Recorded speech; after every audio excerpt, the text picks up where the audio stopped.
العهد الجديد. مساكم الله بالخير متابعينا وين ما كنتوا، يا هلا ومرحبا فيكم في برنامج العهد الجديد. نجدد العهد معاكم في موضوع جديد وضيوف جدد، ولكن مو أي ضيوف. اليوم موضوعنا يهم مو بس الكويت ولكن يهم دول الإقليم كلها.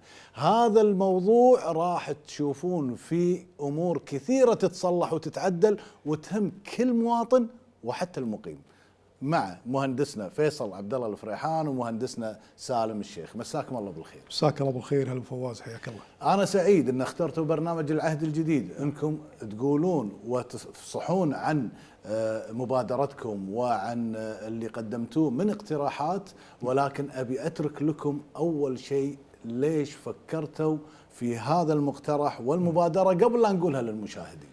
أبو فواز، ممكن أنا أرد أسألك كم مكان حكومي رحت له وتذمرت؟ وايد. كم مشروع قاعد تشوفه في تلوث بصري؟ وايد. هذه كلها من قاعد يراقبها؟ في جهات رقابية. حلو. الجهات الرقابية ينتهي دورها ورقي. ورقي شنو معناته؟ لما أقول ديوان المحاسبة قاعد يشيك عليك ورقي، وقاعد يطلع موقع بس مو المواقع اللي انت ببالك انه قاعد يشيك عليها بالتفصيل. اليوم احنا قاعد نقدم هالمبادرة لرفع أداء الحكومة. منو انتم اللي فكرتوا؟ احنا مبادرين شباب، ما عندنا اي مصلحة فيها الا رفع هالكفاءة هذه. شفنا على مدى هالسنين هذه شلون انحدار اللي قاعد يصير في بعض المشاريع في بعض الإدارات الحكومية. قلنا نقدم هالمبادرات هذه نساعد. المساعدة هذه متى جت أو متى فكرنا فيها؟ بعد ما شفنا خطاب سمو ولي العهد لما قال أنا راح أحاسب الحكومة قبل أعضاء مجلس الأمة. هذا الكلام يعطيك دفعة أنك أنت تشتغل مع هذا الرجل اللي يبي يرفع أداء هالحكومة بشكل عام. اليوم لما تشوف كل شغلة قاعد تصير، يمكن اليوم مخالفة من المخالفات تشوفها بالسوشيال ميديا على طول تلقى وزارة الداخلية أخذت أكشن فيها. ليش؟ معناته أن في جدية. نعم. في جدية بالعمل. فالجدية هذه خلتنا إحنا نقوم بتطوير هالأبليكيشنات. الأبليكيشنات هذه مو موجودة. يمكن لو تقعد أنت تفكر فيها تقول لو خلنا نفترض الحين أنا أخطأت مثلا كرئيس قسم، من درى عني بالخطأ؟ مسؤولك الأعلى منك. طيب ليش ما خلي رئيس الوزراء يدري عني؟ اخوي ابو عبد الله، خلنا احنا يعني كونكم انتم يعني مبادرين من مهندسين ومن اداريين، هندسيا هل هذا الشغل يحتاج وقت علشان يطبق، ويحتاج نفس ما نسمع في بعض الافكار والمبادرات تحتاج سنوات؟ تحتاج وقت، ولكن ما راح نقول سنوات، تحتاج وقت اقل، ولكن نحتاج الدعم اللي هو يقدر يساعدنا على جمع المعلومات هذه. طبعا جمع المعلومات راح تكون لها شقين، الشق الاول الخاص بمحاسبة رؤساء الاقسام والادارات وما فوقها، وعندك الشق الثاني اللي هو يخص المواطن اذا حصلت معاه مشكلة.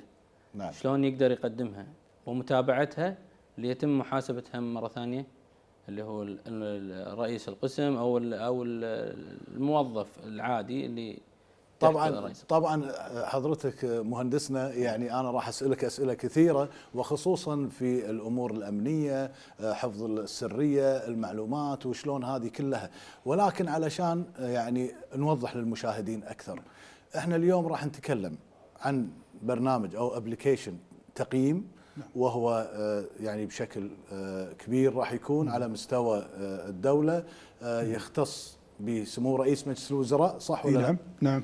وراح نتكلم عن ابلكيشن او تطبيق اللي نسميه الخاص نفس ما سميتوه والشامل، اللي هو يختص بصاحب السمو امير البلاد وسمو ولي العهد حفظهم الله بشكل خاص، انه يتبعون كل صغيره وكبيره. هل صحيح هذا؟ اي نعم. وعندكم مبادرات اخرى اللي هي بالنسبه للمتقاعدين، وايضا عندكم اقتراحات لمجلس الامه، وعندكم الباركود هذا اللي هو راح يكشف هذا اخر شيء راح نقول عنه وكبيره. اي نعم. فاحنا نبدا وياكم. نعم. اول تطبيق التقييم، وشنو تقصدون في التقييم؟ لان انتم كاتبين انه هو يتابع اداء الحكومه والاداريين القياديين واجراءات المعاملات والجهات الحكوميه والمجتمعيه وتوجيه المراجع السري لمعرفه مكامن الخلل واداء اعضاء مجلس الامه. نعم، هذا التقييم طال عمرك احنا بالنسبه لنا تقييم مهم جدا. التقييم هذا قاعد يعطيني نبذه عن المسؤول وشنو تعامله مع المراجعين. شلون؟ اليوم انا بفواز لما اروح اقدم عندي معامله وادش على رئيس القسم او ادش على المدير او ادش على ايا يكن المسؤول اللي موجود، هذا المسؤول راح القى منه معامله ما هي زينه، نعم، او مو مداوم، او سمها اللي بتسميها عصلق علي اني انا ماني قادر امشي، حق من حقوقي ما اخذته. ما يصير. يعني هذه شغله المفروض انها تمشي. اليوم سمعنا سمو رئيس مجلس الوزراء شو يقول بكل اللقاءات اللي نزل، لما نزل الميدان قال معاملتك اذا صحيحه تمشي غصب. ايش معناته؟ معناته ان في جديه في تطبيقها. طيب اليوم انا هالتقييم هذا، نظام التقييم ابلكيشن التقييم هذا يعطيني شغله يخلي المراجع هذا اذا تذمر او ما مشت اموره او ما مشت معاملته يطلع ويقدم بلاغ او يقدم شكوى عن طريق التقييم مختصه في مكتب سمو رئيس مجلس الوزراء. طيب ما يخالف عند هالنقطة. نعم. احنا اليوم في تطبيق اسمه سهل، وفي تطبيقات نعم. ثانية ممكن ان انت تقدم الشكوى، وفي واتساب حق سمو رئيس مجلس الوزراء ان انت ممكن تقدم شكوى. نعم. شنو الغير او شنو الاختلاف في الموضوع؟ طال عمرك هذا موقع سهل شامل. احنا فقط هذا التقييم معاملتك ما مشت قدم لنا. احنا هذا راح يعطينا وين؟ مجال ان احنا نقول حق المراجع السري روح حق هالمكان تاكد من هالمعامله سليمه ولا لا، او في الخلل الفلاني، بالخلل الفلاني، وشوف هذا المسؤول موجود ولا لا، قاعد يتابع شغله ولا لا. يعني خلينا ناخذها كذي بالكويتي البسيط، انا قاعد اخلي كل مراجع يكون لك مراجع سري، يكون هو مراجع سري. يعني كل كويتي كل مواطن قاعد يروح هو قاعد يصير هو المراجع السري مالك. طيب مهندسنا سالم، الحين يعني نفس ما تفضل اخوي فيصل ان ممكن انا اروح قسم مثلا لنفرض من باب المثال البلديه، ورحت قيمت المسؤول الفلاني او الوزير او الوكيل ايا كان من المسؤولين، وقيمت ان انا تقييمي، هذا التقييم شلون اثبت ان هذا تقييم حقيقي وليس كيدي؟ يعني انا مو رايح له عشان والله انا بيني وبينه شيء فرحت وسجلت تقييم، هل في شيء في فرق في هذا؟ اي نعم. وقت التسجيل في البرنامج او وقت ادخال الشكوى يكون في طلب اجباري ان المواطن يدخل رقم المعامله. نعم. فبدون رقم المعامله ما يقدر يقدم الشكوى، فاذا صار عدم وجود المعامله فما في شكوى، فما حد راح يقدر يقدم معامله شكوى الا في وجود رقم المعامله اللي هي فعليه. اي، فما تقدر انت تروح تقول والله فلان مو زين، بس شنو السبب انه مو زين؟ لازم يرجع لرقم المعامله الفعليه، هني يتم ارسال المراجع السري عشان يتاكد انه فعلا ان الخلل اللي صاير هذا حقيقي. نعم. على اساس معامله فعليه موجوده، مو على اساس شكوى كيديه او. نعم. طيب احنا كذي معناته اذا لقينا مثلا تعسف من كثير من الادارات او بعض المسؤولين، المراجع السري ما راح يلحق، هل انتم فكرتوا في المبادره انه يكون جهه هي اللي تراقب هذه التقييم او هذا التقييم؟ احنا يعني تابعه لسمو رئيس مجلس الوزراء. نتمنى ان هذه المبادرات الاربعه تكون خاصه ومتابعه مباشره من مكتب سمو رئيس مجلس الوزراء، لسبب دائما المتابعه لما تكون من الاعلى تضبط اللي تحت كله، تضبط الناس اللي تقول انا وراي ناس تتابعني. نعم. اليوم انت لما يكون وراك احد قاعد يتابعك تقول لا انا خلنا ادير بالي، يعني خلنا حرص. لكن اذا كان متابعتها من مديرك ومديرك ممكن يكون يمشيها من باب الميانه، من باب ان صله القرابه ما بينكم، قرابه اداريه خلينا نتكلم. لكن لو يصير الشكوى هذه قاعد يسمعها كل اللي المسائل اللي فوقك او المسؤولين اللي فوقك، اوكي؟ نعم. هني راح تصير عندك متابعه قويه على هالابلكيشنات هذه اللي موجوده. طيب وراح أخوي، نشرحها بعد طيب شوي. اخوي سالم، الحين مثلا هل انا اقدر مثلا كمدير وصارت شكوى على رئيس قسم او علي انا، رئيس القسم هم راح يشوف علي الشكوى، او مثلا وزاره ثانيه او جهه ثانيه يشوفون كل يتداخلون في بعض؟ لا لا لا لا, لا. هذه ما راح تصير. ممكن نوضحها بس اكثر؟ هو التدخل او في حسابات خاصه، كل شخص له حسابه. الحساب مرتبط في التدرج الوظيفي، نفس السلم. نعم. اللي فوق راح يشوف اللي تحت، بس اللي تحت ما راح يقدر يشوف اللي فوق. ولا وزاره تشوف وزاره، ولا وزارة او قطاع تقدر يشوف قطاع. كل واحد له تدرج او شجرته الوظيفيه. نعم. ما في شجره تقدر تشوف شجره ثانيه. يعني الوزير يشوف كل اللي تحته في الوزاره، ولكن ما يقدر يروح يشوف وزاره ثانيه. طبعا الهيد مالهم راح يكون مجلس الوزراء. نعم. راح يقدر يشوف كل التفرعات اللي تحت. ممتاز. طيب شلون تقصد ان يعني الحين انت تبي تشوف الاداء من الوزراء في مجلس الوزراء والموظفين والاداريين القياديين واجراء المعاملات؟ احنا تكلمنا عن اجراء المعاملات وتوجيه المراجع السري لمكامن الخلل. نعم. ممكن نفسرها للمشاهدين اكثر ان شنو اهميه هذا البرنامج، وشنو ممكن يكون سهل اكثر على سمو رئيس مجلس الوزراء؟ هل راح يكون في فلتر يفلتر مثلا هذه المعامله غير صحيحه، او مثلا لها ايام معينه اذا ما انحلت يشوفها؟ اعتقد انت ذكرت لي في الوان باللون الاصفر والاخضر هذه بالنسبه للمعاملات. معاملات بالنسبه للتقييم راح يصير طبعا متابعتها عن طريق، قلت لك انا، مكتب يكون تابع لسمو رئيس مجلس الوزراء. راح يعطي فرصه، مثلا خلينا نقول 5 ايام عمل لازم تحل المشكله، او تعطيني فيدباك عليها ان شنو صار عليها. اوكي. في حال لم يتم عمل اللازم راح يتم المحاسبه من قبل منه، اللي هو المكتب هذا، رفع الى مجلس الوزراء، ويتم اثناء جلسه مجلس الوزراء توزيع هذه المخالفات على الوزراء. طيب هل راح يبين عند سمو رئيس مجلس الوزراء لما يفتح الكمبيوتر عنده والخاص فيه في بصمته انه يشوف علامات حمراء في اماكن مثلا ادارات او قطاعات تقنيا، انه يعرف ان فيها مثلا هذه العلامات لم تنجز وتخطت الوقت؟ اي نعم. شلون؟ تكون عن طريق الوان معينه، احنا بامكاننا ان احنا نغيرها او نختارها ايا كانت. نعم. نرمز لها باللون. وممكن هم في وقت التاخير او في وقت تعدي ال5 ايام اللي افترضناها، او عدم ارسال اللي هو الفيدباك ان سبب التاخير ليش، في تنبيهات توصل. نعم. نفس الايميلات، نفس رسائل الواتساب، هم طريق البرنامج هم يوصل له التنبيه انه في خلل في هذا المكان. الجهات المعنيه اللي ممكن تساعدكم في تنفيذ هذا الامر، يعني انتم قاعد تتكلمون عن معلومات كثيره، يعني راح تاخذ هذه يمكن وقت وسنوات، واحنا عندنا فتوى التشريع وعندنا يعني جهات كثيره علشان ممكن يطبق. اليوم ابو فواز عندنا نقطه كلنا اليوم عشناها، كلنا ككويتيين كلنا عشناها. شالوا المدينه الترفيهيه. حلو؟ حلو. ايا يكن شنو شالوها، شنو موضوعها، انا ما راح ادش بالتفاصيل. ليش لما اطرح مناقصه يبي لي 5 سنوات؟ سؤال، ليش؟ لا انا ابي اعرفه الحين. أي. الحين انتم بادرتوا حلو ان شاء الله وقدمتوا الكتاب نعم. لمكتب سمو رئيس مجلس الوزراء. نعم. لنفرض نادوكم وقالوا لكم تعالوا. طيب احنا علشان يطبق هذا شنو تحتاجون تكسرون حاجز؟ احنا ما عندنا حاجز الحمد لله. يعني في حواجز عندك الجهات الموافقات.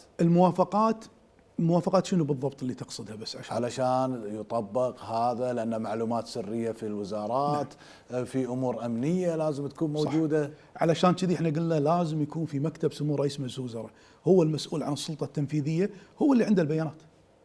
احنا ما نقدر نروح حق وزارة مثلا، خلينا نفترض ان احنا بوزارة الصحة، ما نقدر نروح نقول نبي معلومات عند وزارة مثلا الاسكان، ما راح يعطيك، لأن لازم يكون الهيد هو اللي قاعد يجمع هالمعلومات هذه كلها.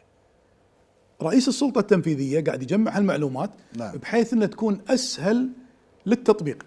طيب لما تقول لي انا بس في نقطة اللي بعقب عليها يمكن ما ذكرتها ابو فواز، اليوم انا عشان ادش بس برنامج تقييم، لازم اصادق عن طريق هويتي، ليش اصادق عن طريق هويتي؟ لازم يكون عندي المشتكي انا اعرف منو هذا. اليوم نعاني من تويتر، من شنو؟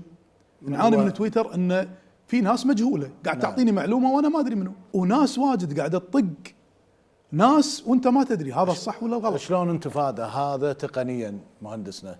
عن طريق ربط البرنامج هويتي نعم، مع برنامج تقييم، مع رقم المعامله، مع رقم المعامله عشان يثبت ان هذا الشيء غير، ان هذا الشيء صحيح فعلي. نعم. حقيقي.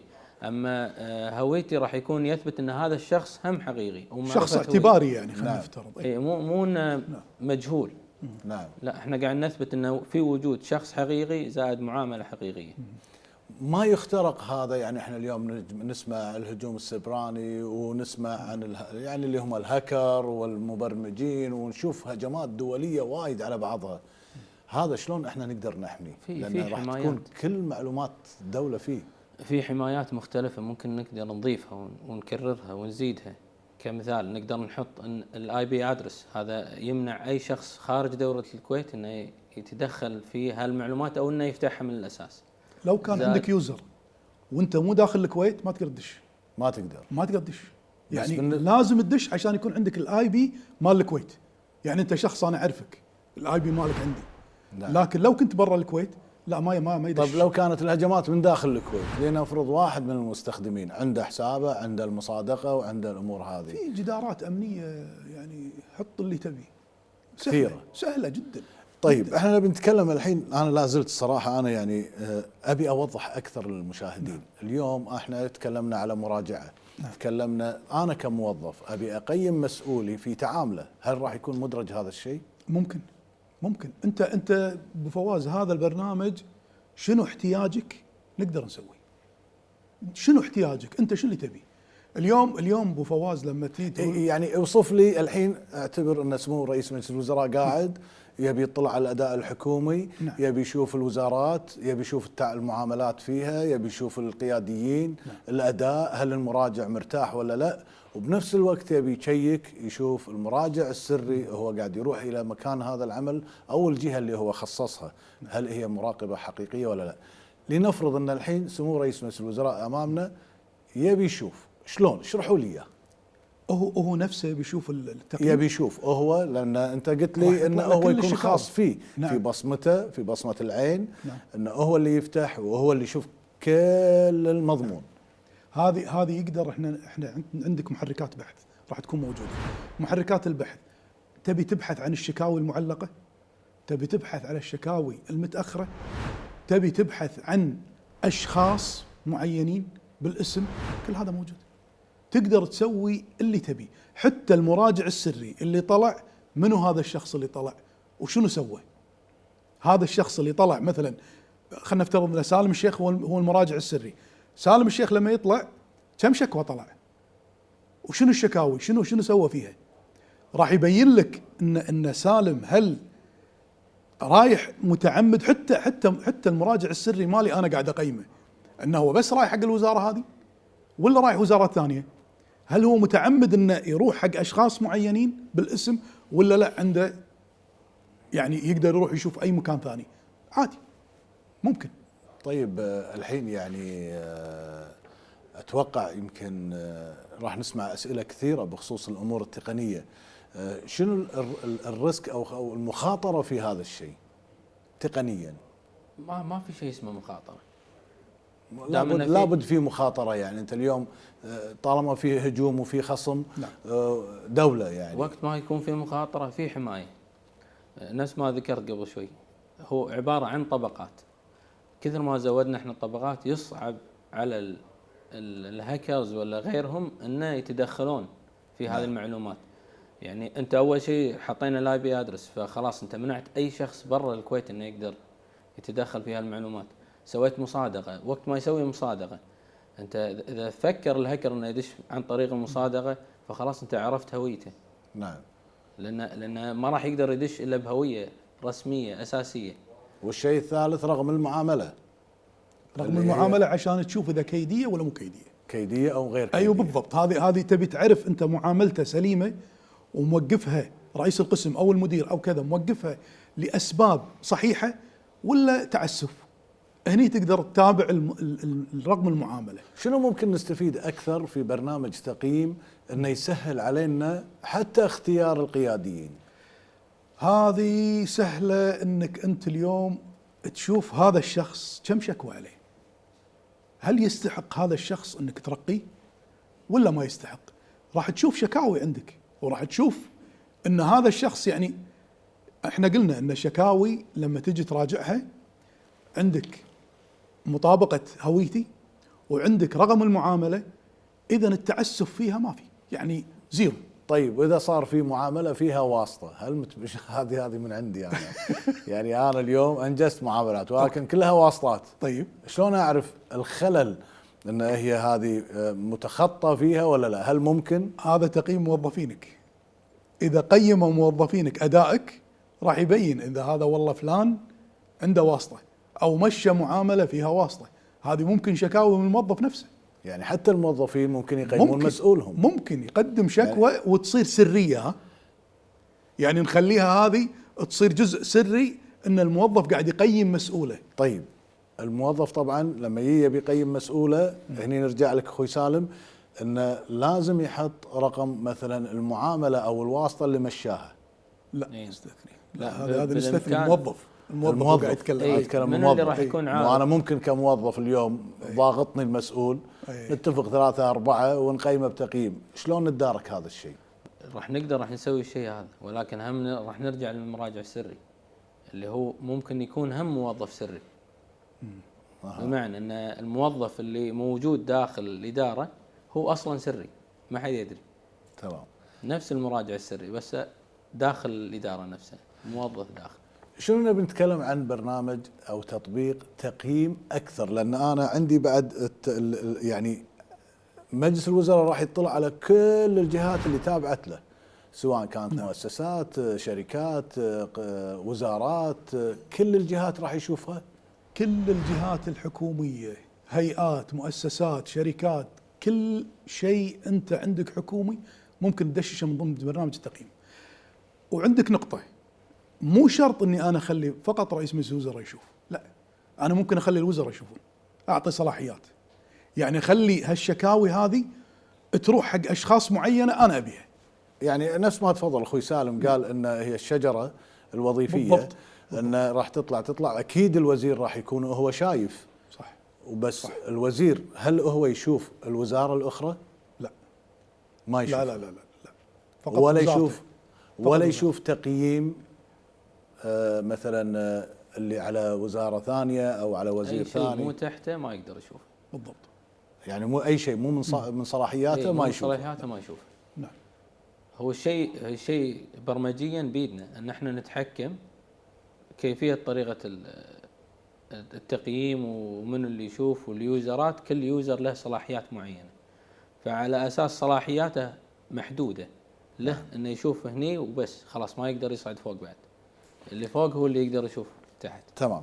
في معلومات ثانية او في شيء تبي تقولونه من المعلومات على برنامج تطبيق تقييم، لاني وايد متشفق اني اتكلم على تطبيق شامل؟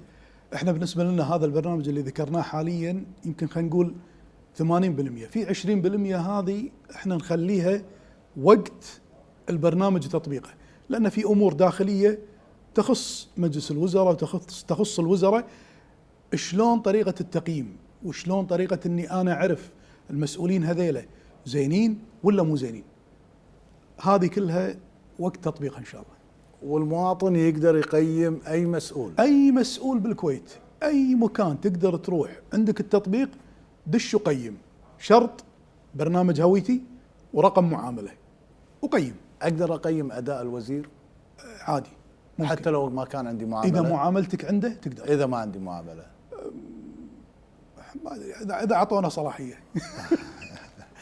طبعا احنا راح نتوقف وياكم الى الفاصل مع المشاهدين، ونرجع مره ثانيه نستكمل وياكم برنامجنا العهد الجديد، وموضوعنا راح نكمله وعندنا عن التطبيق الخاص الشامل بصاحب السمو امير البلاد حفظه الله ورعاه، وسمو ولي العهد حفظه الله ورعاه.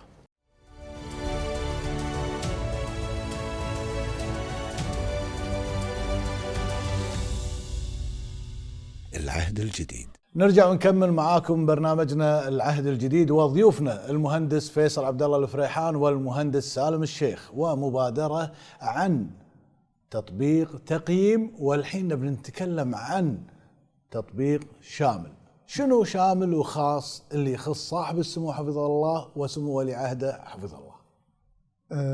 هذا التطبيق أو التطبيقين خلينا نسميهم، وهم تطبيقين منفصلين، لأن عندك تطبيق يخص المناقصات وعندك تطبيق يخص العقود. تطبيق المناقصات يشمل المناقصة من بداية الطرح إلى غاية الترسية وأخذ الموافقات اللي هي تابعة للجهات الرقابية المسبقة. نعم. من تخلص وقت توقيع العقد راح يتحول هذا إلى البرنامج الآخر اللي هو متابعة العقود. نعم. البرنامجين هذيلا قاعد أتكلم عنهم برنامج إذا ما تابعت كمسؤول على المناقصة يدري عنك رئيس الوزراء. أنت متخيل؟ ويدري عنك صاحب السمو. احنا نتكلم كسلطة تنفيذية أول. نعم. احنا عندنا الحين 3 سلطات. نعم. احنا عندنا انتم قلتوا عندكم السلطة القضائية راح يكون فيها البرنامج بالضبط، وأداء عملها، والسلطة التنفيذية. أيوة. والسلطة التشريعية اللي طبعا فيها مع المناقصات والعقود والأداء لكل من بالضبط. كلهم يعني. نعم. سواء التنفيذية أو التشريعية أو القضائية. نعم. وديوان المحاسبة والهيئات الاستثمارية والشركات والمؤسسات الحكومية. علشان نختصرها، كل واحد عنده مناقصة مراقب أدائه. بس المناقصات ولا كل شيء؟ المناقصات والعقود. اليوم احنا لما نجي نقول والله في عندك مسؤولين، إذا وقع الورقة وطلعت من باب مكتبه يقول لك أنا انجزت اللي علي، ما لي علاقة. طيب مناقصتك ايش سويت عليها؟ لحقتها؟ شفتها؟ وين راحت؟ شنو صار عليها؟ يقول لك أنا ما لي شغل، أنا وقعت ومشيت. طيب احنا ليش نخلي هذا الشخص نخلي ما عليه رقابة؟ لا، أنا بسوي عليك رقابة وبسوي عليك فوكس وأبيك تلحق مناقصتك. وفي بعض المناقصات توقف عند بعض المسؤولين، وتوقف تقعد تقريبا بالأشهر، يقول لك والله واقفة أو ضايعة محطوطة على الدرج ما يدري عنها. طيب هذا بالنسبة للمناقصات. إنزين في عقود عندك دفعات توصل إلى 7-8 دفعات ما انصرفت. إذا المقاول سوى ضرب، من اللي راح يخسر؟ الدولة. وقف طيب. مشروعك. طيب وإذا كان هذا مخل المقاول أو أيا كان في شروط المناقصة، هل راح يبين هذا؟ طبق مخالفتك ودزها، بس لا تخليها عندك. إذا خليتها عندك أنت فيك خلل. وضحوها أكثر شباب. سالم، يعني شلون الحين أنا الحين عندي مناقصة. نعم. ورحت وفي دفعة واقفة، شلون ممكن أن أنا أبي أتابع، أبي أسيل فلوسي أو أباخذ فلوسي دفعتي؟ نعم. شو اللي تقصده بالضبط علشان نوضحها أكثر؟ أنا اليوم أعطيك وقت محدد، خلينا نقول مثلا 15 يوم بداية نعم. الشهر. نعم. إذا ما طلعت دفعتك راح أخلي فيه لمبة، راح تجي لمبة صفراء انذار. احنا اليوم كاس العالم ونقول انذار. نعم. حلو. الانذار هذا راح يبين عند مديرك، وكيلك، وكيل وزارة، الوزير، رئيس الوزراء، وسمو ولي العهد وصاحب السمو الله يحفظهم. فراح يصير عندهم شنو؟ ان هذا فلان مخلي الدفعة عنده. ليش موقفها؟ طلع دفعتك. ممكن يكون في مخالف. نزل مخالفتك وطلعها. انت عندك بند غرامات، حط بند الغرامات وطلع دفعتك، بس لا تخليها واقفة. اذا خليتها واقفة في خلل عندك انت. لانك انت كذي ما قلت حق المقاول خذ دفعتك، ولا انت طبقت الغرامات، ايش حق مخليها واقفة؟ طيب انتم الحين شنو دخل السلطة القضائية والتشريعية؟ هذا بالنسبة حق المناقصات. طيب نعم. في امور ثانية، هل صاحب السمو وسمو ولي العهد راح يشوفون كل الاداء نعم داخل الدولة من السلطات الثلاثة ومن ايضا يعني ما يتبعها؟ كل شخص مسؤول على مناقصة سواء كان هني او هني او هني. غير المناقصات بشكل عام. هذا يرجع الى تطبيق اللي قلنا عنه تقييمها. تقييم راح يدش معاه ال3 سلطات. اليوم انا لما اجي اشتكي في وزارة العدل، انا مقدم شكوى بسبب خلل ما نعم. حصل معي اجرائي، راح اقدم شكوى. طبيعي راح اقدم شكوى. تروح المحكمة، ممكن تقدم شكوى، مسموح لك تقدم شكوى، تروح حق اللي هو الجهة الرقابية أو الموجودة داخل، مثلا تقدم شكوى تقول أنا مظلوم من كذا كذا كذا. مهندسنا اليوم يعني التطبيق هذا وايد كبير وفي سرية كبيرة، ولازم ان احنا نكون حريصين ان صاحب السمو وسمو ولي العهد اول شيء السهولة انه هو يدخل ويبحث، وبنفس الوقت انه يكون في سرية تامة حتى في اتخاذ القرار او ردة الفعل على اي شيء يشوفه.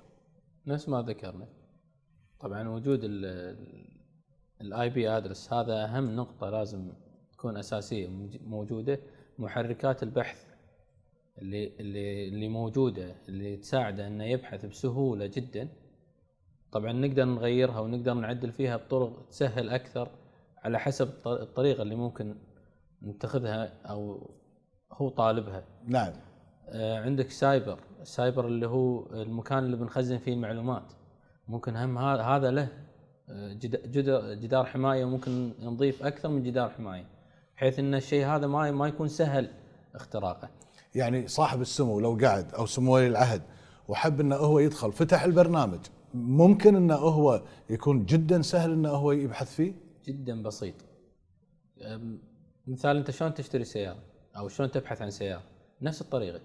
نعم. معلومة معينة انت تبي عقد معين موجود في وزارة معينة او اسم شخص معين موجود في وزارة معينة. ممكن مثال انا مو عارف اسم الشخص الكامل، ممكن احط اسم واحد يطلع لي جميع الاسماء المرتبطة في هالاسم. ممكن رقم معاملة او رقمين او 3 ارقام من المعاملة، كل المعاملات اللي فيها هالرقم راح يطلع. نوع معاملة معينة، كل التفاصيل اللي تحتاجها ممكن تنضاف. يعني احنا امنيا حتى سيرفراتنا والتخزين راح يكون شغل اخوي ابو عبد الله مع نظم المعلومات. طبيعي، لازم نرتبط مع السيرفر الحكومي. نعم. لازم في ارتباط على اساس تقدر تجمع المعلومات ويصير عليها حماية منهم هم اكثر من احنا بعد، زيادة على الحماية اللي عندنا. طيب انتم ذكرتوا ان حتى السلطة القضائية، يعني حتى في القضايا شلون ممكن في السلطة القضائية ممكن انه يتابع ان انجاز تقصد ولا شنو بالضبط؟ انجاز القضايا اليوم، انجاز القضايا يعني احنا ما نبي ندش في مجال السلطة القضائية، لكن السلطة القضائية لها طابع خاص. نعم. بحيث انها مرتبطة الشكوى انها ترفع الى المجلس الاعلى للقضاء ويطلع عليها صاحب السمو، بما انه هو ابو السلطات الثلاث، هو عنده يقدر يطالع هالقضايا هذه شنو سالفتها وفي شكاوي مقدمة ولا لا. فهذا افضل انك انت تخلي الاطلاع عليها يتم عن طريق الناس المختصة مثل المجلس الاعلى للقضاء، ممكن يخصصون شخص منهم وهو اللي يطلع على القضايا وهو اللي يحلها. وهذه الشكاوي ينظر لها صاحب السمو ان هذه الشكاوي شنو صار عليها، ليش في ناس انظلمت، ويكتب فيها تقرير ويرفع التقرير وما تلغى، تكون موجودة والرد موجود. قدمت شكوى شنو الرد مالها، فكلها موجودة ويتابع فيها متابعة لها. نعم. تصير على متابعة الشكاوى. هذه المعلومات اخوي سالم يعني خاصة في ناس، والمعلومات اللي تتكلمون عليها يمكن الحين واحد من المتابعين يقول طيب من انتم كمهندسين اللي تطلعون على كل هذه المعلومات، او راح يكون شلون الوضع؟ احنا المعلومات ما نطلع عليها، احنا مسؤولين عن ربط المعلومات هذه وتوصيلها للسيرفر اللي بيتم فيه تخزين المعلومات. اللي يطلع عليها هم الاشخاص المخولين لها فقط بس. اما احنا وسيلة ربط ما بينها يعني البرنامج يعني انتم سويتوا الهيكل والشبكة وطريقة الوصل او الربط ما بين المعلومات هذه والجهات، حتى تكون في جهة واحدة اللي يطلع عليها سمو رئيس مجلس الوزراء وسمو ولي العهد وصاحب السمو. طيب احنا تكلمنا عن شامل، الحين نبي نتكلم بشكل سريع عن اداء اعضاء مجلس الامة.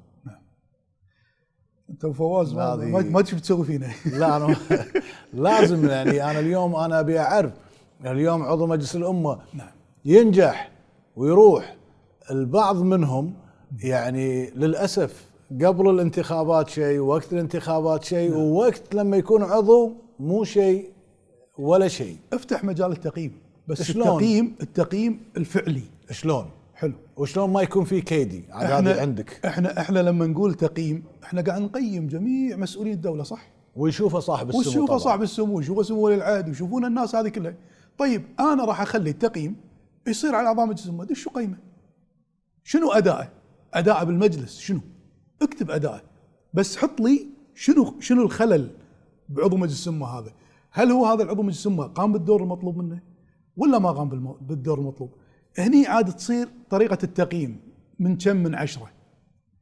وحتى العضو نفسه شلون يكون ممكن يكون في كيدي يا اخي؟ انا اليوم يتبعوني او اللي صوتوا لي 5000. نعم. ممكن ال 5000 يروحون حق اخوي سالم ويقيمونه بشكل سيء. صح. لانه منافس لي، والعفو من الكلمه. شلون انا احافظ على مصداقيه التقييم؟ اللي راح يقيمك ولا شيء سري ما لا هو سري، بس احنا خلينا نقول اللي راح يقيمك هو معروف لانه مرتبط في هويتي.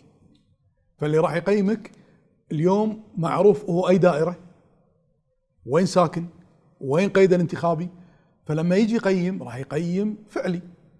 فانت فتحت مجال التقييم، وهذا سري راح يطلع عليه فقط عضو مجلس الامه نفسه. اذا ممكن ان نعطيه تقييمه كم، ممكن نعرضه على القياده طبعا، اللي ممكن تشوف التقييم هذا كله.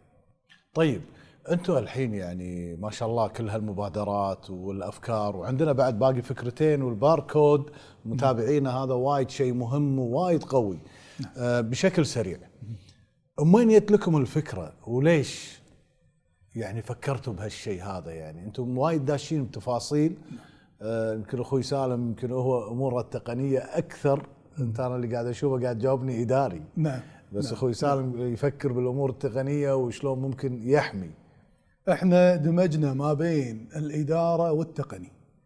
الاداره لا يمكن ان سالم ينجح بدون فيصل، ولا يمكن فيصل ينجح بدون شلون سالم. جتكم الفكره؟ شو اللي خلاكم تفكرون بهذه الفكره؟ ممتاز. بشكل سريع. انا كل يوم ادق سلف واطلع من بيتي واروح. انا بشرب قهوتي وبسمعك. اشرب قهوتك بالعافيه. انزين، انا قاعد اروح كل يوم الدوام، وكل يوم قاعد اشوف يا اسفلت مكسر، يا تلقى عندك مشاكل قاعده تصير من مشاريع مو منجزه. يعني انا ما ابي اقول لك روح على البحر وشوف وضع البحر بالليل، لا اضاءه لا. بس في مسؤولين وفي ناشطين قاعد يصورون ويحطون وشنو صار؟ وصلت هالمعلومات. شو اللي خلاكم تفكرون بهذه الفكره؟ انا ادري انك اجبتني، ولكن انا بعرف ليش فكرتوا في هذه التطبيقات. ابو فواز، انت لما تشوف خطاب سمو الامير اللي القاه سمو ولي العهد حفظه الله، ركز على ان احنا نبي نشتغل، نبي نعمل، راح اتابع الحكومه قبلكم انتم يا اعضاء مجلس الامه. يعني هذا الكلام لما تسمعه يخليك تتشجع انك انت تشتغل. احنا نبي نشتغل، احنا ما نبي نقعد وتصير ديرتنا يعني انت قاعد تشوف المشاريع كلها متوقفه، مناقصات متوقفه، عقود متوقفه. ليش؟ لازم نشتغل. سالم، واحنا يوم درسنا عشان هالوضع وعشان نوصل لهالشيء. تعلمنا، صرفت علينا الحكومه عشان نوصل للتعليم الجيد اللي يساعدنا ان احنا نوصل ونحل هالمشاكل في الاشياء اللي احنا قاعد نسويها حاليا، اللي هي الابلكيشنات الموجوده. والله مشاهدينا يعني شيء حلو ان شباب الكويت اللي دائما نسمع عنهم يقولون ان ما عندهم اي تقدم ولا ما عندهم اي فكر، انه هو يقدر مهندسنا سالم واخوي فيصل وامثالهم كثير وكثير وكثير يفكرون ويحسون بالمسؤوليه ويقدرون ان الدوله قاعد تتعب عليهم واهلهم يتعبون عليهم علشان يوصلون شيء ويخدمون في البلد. احنا تكلمنا عن تطبيق تقييم، وتكلمنا عن تطبيق شامل اللي فيه تقييم السلطات الثلاثة القضائية والتنفيذية والتشريعية، وأيضا أعضاء مجلس الأمة جايكم التقييم هذا، وإن شاء الله بتشوفون حقيقتكم. أيضا عندنا مبادرات ثنتين، عندكم مبادرة قلتوا للمتقاعدين، وعندكم الكود هذا. ولا عندنا شيء ثالث الحين بنضيفه بعد، بنقولهم بس بشكل سريع. طيب وفواز، احنا عندنا اليوم في كل وزارة في مكتب لخدمة المواطن. نعم. عمرك شفتهم؟ ما يعني اوكي قاعد يداومون، الناس قاعد تداوم، نعم، احنا ما نقول انهم ما يداومون، هم يداومون، لكن هل خدمة المواطن قاعد تقوم بدورها الصحيح؟ بعض الاماكن لهم دور، ممكن بعض الاماكن. طيب انا ليش ما اخلي هالناس هذه تستقبلني عند الباب؟ ليش ما افعلهم؟ انت اليوم تقول انا ابي اخدم المواطن وبخدم المقيم. نعم. طيب اوقف هالناس هذه عند البيبان، يا جماعه امروا شو اللي تبونه؟ وين معاملتك؟ شنو صار عليها؟ خل هذا الشخص أو خدمة المواطن يصير حلقة وصل ما بين المواطن والمسؤول. شنو موضوعك؟ أقدر أوجهك، أقدر أوديك. خل الأمور تمشي، إن هذول ناس موجودين عندي بالوزارة لازم أفعلهم. شنو علاقة خدمة المواطن في برنامج أو تطبيق تقييم؟ أنت إذا رفعت كفاءة المسؤول أنه مراقب من تقييم، زين خلني أرفع الليمت إني أنا أخلي راحة المراجع. أوصل إلى مرحلتين، إن شكوتك أو يعني تقصد انه يصير مثل الفلتر او مثلا فلتر قبل لا يقدم تقييمه وشكوته مثلا المواطن، ممكن او ان هذا الشخص انا دشيت الوزاره ما ادري وين اروح، عندي المعامله الفلانيه وين اروح. بس يعني نشوف في بعض الوزارات في عندهم استعلامات، في عندهم كذا، خلينا نقول البعض، لكن احنا نبي التعميم، ترفع كفاءه الاداء الحكومي. اذا طبق الشغله هذه على الكل، لا تخلي بس واحد، لا تخلي اثنين. في ناس مميزه نعم، احنا ما نقول عنهم شيء، لكن الاغلب نبي نفعلهم. اخوي سالم، يعني الحين انا مراجع، راجعت وخدمه المواطن استقبلوني ووجهوني الى الطريق الصحيح نفس ما تفضل اخوي ابو عبد الله فيصل، ولكن معاملتي عند المسؤول او صاحب الشأن ما مشت وحاب اني اقدم شكوى، هل يكون في دور لخدمه المواطن عن طريق التطبيق انه يساعدني فيه؟ كخدمه المواطن نفسها هي تعتبر حلقة الوصل نفس ما ذكر أبو عبد الله ما بين المواطن إلى المسؤول. نعم. التقييم هي المرحلة اللي لما يوصل إلى المسؤول، فهني خدمة المواطن، خلينا نقول إن خدمة المواطن عبارة عن التاكسي مال الوزارة. نعم. أنا ما أدري وين، لما أدش الوزارة أنا ما أدري وين وصلت إلى مكاني والمسؤول تعسف أو صار تأخير أيا كان، وأنا اتخذت القرار إني أقدم الشكوى نفس ما تفضلته، أو التقييم، ما نبي نقول شكوى. نعم. نقول تقييم المعاملة، قد تكون معاملة زينة. نعم. طيب هل خدمة المواطن راح يكون عنده صلاحيات إنه ممكن يعلمني ويخدمني أو يحل مشكلتي قبل لا أقدمها؟ ممكن. كل هذا يعتمد على نوع المعاملة. نعم. في معاملة ما يصير ان كخدمة مواطن انه هو اللي يخلصها، تحتاج انك توصل ل رئيس القسم او الإدارة. طيب الحين انتم تكلمنا عن التطبيقين وتكلمنا عن خدمة المواطن وشنو ممكن يكون دوره ويساعد في رفع المستوى وخدمة المراجعين. الكود هذا اللي يعني انا اول شيء بقول للمشاهدين، هذا الكود يعني على كل شيء في الكويت راح يشرح لكم اياه اخوي سالم المهندس والمهندس فيصل. شنو هذا الكود؟ هذا الكود هو رمز تعريفي، مثل الحين اقدر اكتب انا اسم فيصل الرشيد احطه على QR كود. ممكن انا قاعد احط تعريف لكل جزء خاص بالوزارة. اليوم احنا كلنا كمقيم كمواطن قاعد نروح مثلا مستشفيات. نعم. بعيد الشر عن المستمعين كلهم. دخلت الاسانسير مو نظيف، الاسانسير فيه اهتزاز. طيب انا شلون اقدم شكوى؟ شلون اقول لهم هذا الاسانسير فيه شيء؟ الا اروح امسك المسؤول واجيبه اقول له هذا صح؟ نعم. الاسهل شنو؟ الاسهل اني انا احط هالQR كود موجود عندي، زين؟ مجرد اني انا اصور الQR كود وادزه حق الشكاوي، سواء بالوزاره او سواء او التقييم ايا يكن، ايا كان. اي احط هذا، بس مجرد ادز الصوره هذه راح تروح حق المسؤول اللي تبعه الصيانه، وراح يطلع عنده اسم الاسانسير، وين مكانه، متى سوى له صيانه، من الاشخاص اللي سووا له صيانه، من شركه، من وزاره، من التاريخ، تفاصيل التفاصيل وشنو قطع الغيار اللي تبدلت. هذا الشغله الحين احنا خلينا نجرب فيها شوي سكيورتي.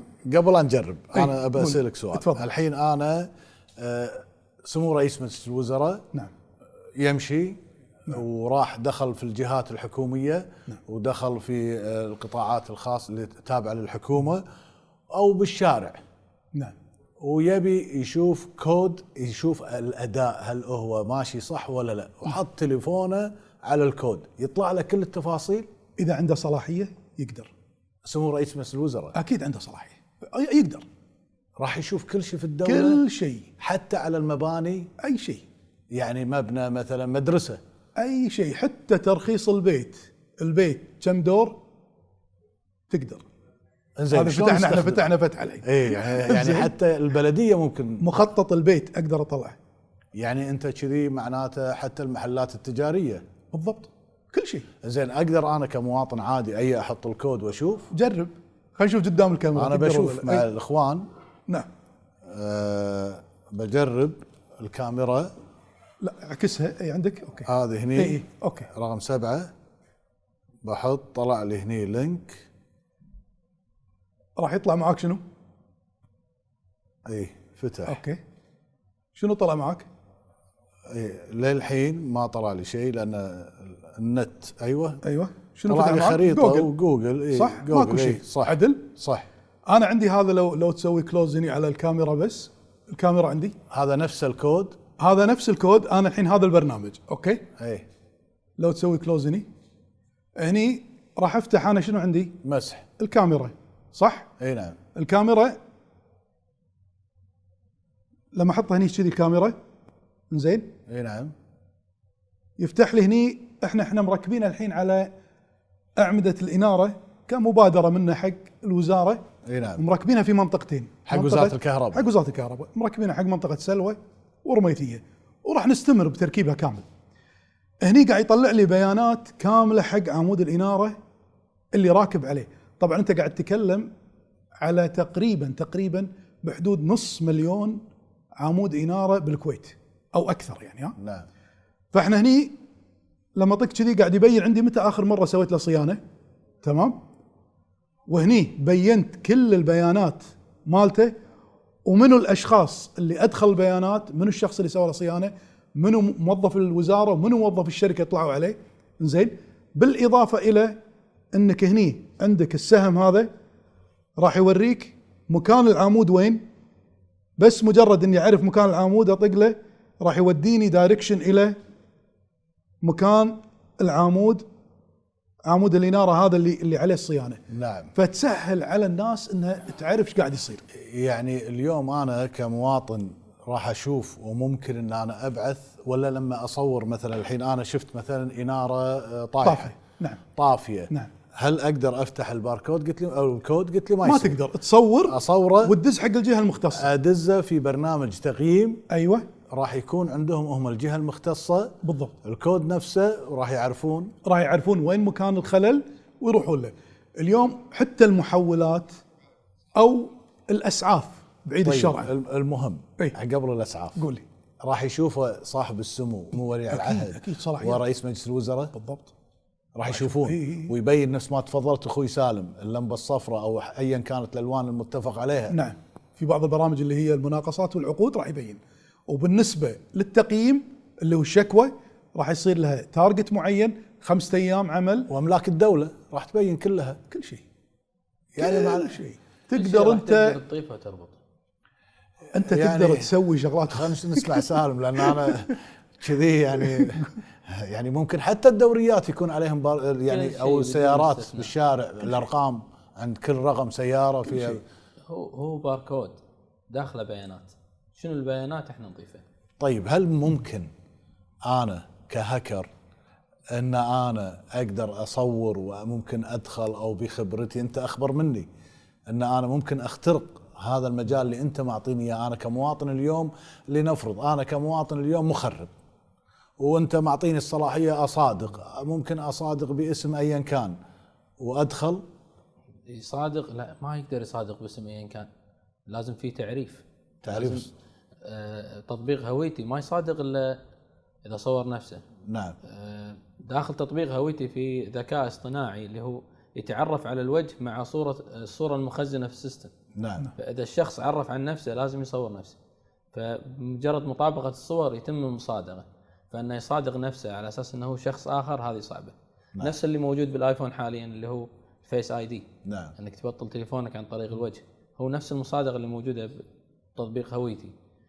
طبعا انه يبلغ على شغله، هو كمواطن او كمقيم يقدر يبلغ عن الشغله اذا فيها مشكله. يعني عند كمثال الحين عمود يعني المنارة كذي في- تقصد نفتك من السوشيال ميديا والناس اللي تشكى، وبدل نشر الغسيل هذا اللي قاعد نشوفه يصوره ممكن ويبعثه. ونعرف قبل لا يعرفون السوشيال ميديا اول باول. طيب الحين احنا اليوم الناس قاعد تستخدم، بعض الناشطين سوشيال ميديا ويصور يقول يا جماعة تعال يا وزير الفلاني. اليوم انا كمواطن اصور وادزها حق برنامج تقييم ويشوفها من الموظف المسؤول عن هذه الشغلة لغاية صاحب السوق، اي نعم. صحيح. ويبين فيها كل شيء. يا كل سلام التفاصيل. عليكم. صراحة أنا يعني وايد سعيد في هذا البرنامج وأتمنى أنه يطبق. هذا يكلف إيش كثر، يعني إحنا هذا حلو الحكي، يكلف إيش كثر الوقت، آلية العمل. طيب. المطلوب منكم اللي أنتم تطلبونه شنو؟ انزين، احنا كم وزاره عندنا اي تي، قسم اي تي كل وزارة كله. عندنا كل وزاره فيها قسم اي تي، وكل جهة حكومية وكل أصلاً. جهه حكوميه موجود الاي تي. طيب شو بيكلفني يعني؟ هم موجودين، بنشتغل بس. يعني بس راح سيرفرات. نتجمع سيرفرات، راح نجمع من كل وزاره يعطونا الداتا مع مبرمجينهم، مع ادخال بياناتهم تحت رقابه مجلس الوزراء. وهو اللي راح يحدد صلاحيات، وهو اللي يحدد يوزرات، وهو اللي يحدد الادمن، هو اللي يحدد كل شيء. فهذه راح تصير كلها تحت مظله حكوميه فقط. هل بالإمكان مسؤول في وزارة يخفي أي معلومات ممكن من معاملة أو شيء؟ لا، ما هذه كلها بيد الصلاحيات اللي تنحط له. اخفاء المعلومات صعبه، مو بيده نهائيا. يعني احنا نحتاج من الخريجين المهندسين الجدد هم اللي يقومون في هذا الشيء. جدد وقدم عادي ممكن، لان هذا انت قاعد تشتغل مع ناس خبره. ايش كثر وجدد. بنوظف لو بنفتح هذا، لو بنعمل هذا المشروع؟ الوقت. لا، ايش كثرنا بنوظف من الشباب علشان يقوم هذا العمل؟ الطاقه الشبابيه ترى بالكويت واجد. يعني نتكلم ايش كثر الكميه او العدد؟ العدد زاد، السرعه تزيد، او الوقت يقل. الانجاز. يعني أنت- تقصد أنت اذا كل ما زاد تزيد عدد العدد- الموظفين اي كل ما تزيد العدد راح تقلل مده الانجاز. يعني اذا قلنا انجاز هالمشروع هذا ياخذ له مثلا سنه، زاد العدد ممكن يكون شهرين. ممكن، يعني انت على حسب العدد اللي عندك انت شنو قاعد تشتغل. مواصفات خاصه لازم تكون في الموظفين. كل خلينا نتكلم في تخصصي. نعم. داخل تخصصي تخصصات تفرعات اخرى. يعني في البرمجه في باك اند، في فرونت اند، في تصميم، في كلنا راح نكون عارفين او ملمين بالموضوع، ولكن في شخص يكون متخصص في الباك اند، هذا نحتاجه. هم الفرونت اند في شخص اللي متخصص اكثر في التصميم، شلون البرنامج يظهر لك. طبعا من اللي راح يشوف الفرونت اند والباك والتصميم، هذا اللي المواطن يشوفه او اللي الكل يشوفه. ما حد راح يقدر يشوف الباك اند. الباك اند هي اللي فيها الحمايه. اول شيء اقول لكم يعطيكم العافيه، وانتم قدمتوا هذا المشروع او المبادره والاقتراح الى او المبادره قدمتوها الى مكتب سمو رئيس مجلس الوزراء. نعم. ان شاء الله يردون عليكم، وفي حال ردوا عليكم ارجو ان تجون عندنا ضيوف في البرنامج ونتكلم ونشوف الرد شلون كان. يعني احنا بنساعد الحكومه وبنساعدكم وبنساعد كل شباب المبادرين ان احنا يعني كثر ما نقدر اعلاميا نوصل صوتكم ونوصل مبادراتكم. جزاك الله. يعطيكم العافيه على هذه الحلقه، على البرامج اللي تكلمنا عليها. وفي جزء ثاني مشاهدينا راح نتكلم ايضا عندهم مبادرات عن المتقاعدين. نعم. والمتقاعدين راح يكون لهم جوهم بروح. المتقاعدين يعني ريال عطاك او مره اعطتك، يعني راح نخليها بالجزء خلها الثاني. بالجزء الثاني افضل. يعني راح أحسن. نخليها بالجزء الثاني. الله يعطيكم العافيه، مشكورين وما قصرتوا، وشكرا. وان شاء الله هذه المبادره يعني نسمع منكم كل خير ونستضيفكم فيها وانتم قاعد تشتغلون، ونصور شيء يوثق عملكم. متابعينا، في حلقة جديدة أن نجدد العهد معاكم في برنامج العهد الجديد، وحلقتنا القادمة الجزء الثاني مع ضيوفنا فيصل الفريحان وسالم الشيخ راح يكون عن خلوهم مفاجأة.